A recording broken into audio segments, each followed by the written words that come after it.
le mur a bougé. Ces trois mots, prononcés par Ayrton Senna, ont résonné dans le paddock du Grand Prix de Dallas de 1984, donnant des frissons à ceux qui les ont entendus. C'était une déclaration si audacieuse, si apparemment impossible, qu'elle a suscité l'incrédulité et le ridicule à parts égales. Pourtant, elle venait des lèvres d'un homme qui allait devenir célèbre pour son talent surnaturel et sa conviction inébranlable. Un homme pour qui les lois de la physique semblaient se plier et se tordre.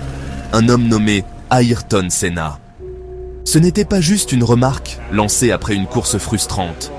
C'était Senna, un pilote connu pour son souci méticuleux du détail, sa maîtrise quasi surnaturelle de la voiture, suggérant que quelque chose d'impossible s'était produit. La pression de la chaleur torride du Texas, la férocité de la compétition, l'avait-elle finalement atteint? Ou y avait-il quelque chose de plus dans cette affirmation apparemment extravagante? Le décor était planté pour l'un des mystères les plus durables de l'histoire de la Formule 1. Un mystère qui ne ferait que s'épaissir avec le temps et cimenter davantage la légende de Senna. Il ne s'agissait pas seulement d'une course, il s'agissait de l'homme, de sa perception et de la fine ligne qu'il marchait entre la réalité et ce qui semblait possible. Né à São Paulo, au Brésil, le destin d'Ayrton Senna était lié à la vitesse dès son plus jeune âge. Son père, un riche homme d'affaires, a reconnu la passion de son fils et a nourri son talent, lui offrant son premier kart à l'âge de 4 ans. Dès ses débuts, Senna a fait preuve d'une capacité étrange à trouver la limite, à danser au bord du contrôle avec une grâce et une précision qui démentèrent de son âge. Son ascension dans les rangs a été fulgurante, chaque victoire alimentant son ambition, chaque défi surmonté, renforçant sa détermination. Lorsqu'il est arrivé en Formule 1 en 1984, le monde savait qu'un talent particulier était arrivé. Au volant de la Toleman, il s'est rapidement imposé comme une force avec laquelle il fallait compter, sa vitesse brute et ses dépassements audacieux laissant entrevoir la légende qu'il allait devenir. La saison 1984 fut le baptême du feu de Senna. La Formule 1 était une bête différente, les voitures plus puissantes, la compétition plus féroce. Pourtant, Senna s'est épanoui au milieu du chaos, son talent naturel brillant de 1000 feux. Le Grand Prix de Dallas, cependant, allait s'avérer être une toute autre épreuve, un creuset dans lequel le talent et la résistance de Senna seraient testés comme jamais auparavant. Le Grand Prix de Dallas était un spectacle, une fusion chaotique de vitesse, de chaleur et de béton. Organisé sur un circuit urbain temporaire, tracé sur le parking entourant le parc des expositions de l'État du Texas, c'était une course qui poussait les pilotes et les machines à leurs limites absolues. Le soleil texan tapait sans pitié, transformant la piste d'asphalte en une poêle brûlante.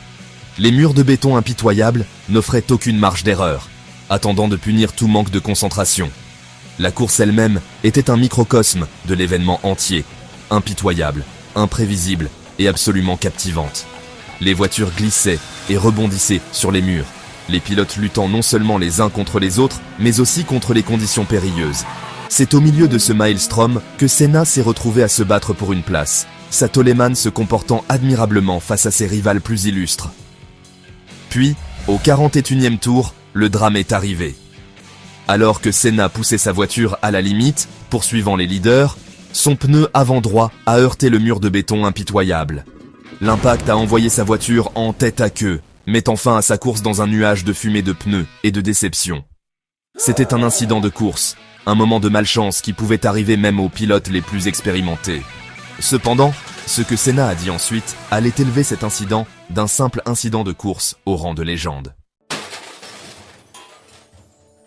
Alors que Senna sortait de sa voiture accidentée, visiblement secoué mais indemne, il a été accueilli par une foule de journalistes désireux d'obtenir son point de vue sur l'incident. C'est alors, au milieu de la cacophonie du paddock, qu'il a prononcé ces mots désormais célèbres. Le mur a bougé. La réaction a été instantanée. Certains se sont moqués, rejetant cela comme les divagations d'un pilote essayant d'excuser une erreur. D'autres ont haussé les sourcils, se demandant si la pression avait finalement eu raison du jeune Brésilien. Après tout, les murs ne bougent pas. C'était une loi immuable de la physique, une vérité fondamentale de l'univers. Pourtant, il y avait une conviction dans la voix de Senna, une croyance inébranlable en ses propres sens, qui a donné à réfléchir même aux observateurs les plus sceptiques. Senna, pour sa part, a refusé de reculer. Il savait ce qu'il avait ressenti, un léger mais perceptible déplacement du mur, au point d'impact. Il avait passé d'innombrables heures à affiner ses sens, à développer une connexion quasi télépathique avec sa voiture et la piste. S'il disait que le mur avait bougé, alors par Dieu, le mur avait bougé. C'est cette croyance inébranlable en sa propre perception, ce refus de se conformer à la sagesse conventionnelle, qui allait définir la carrière de Senna et cimenter sa légende.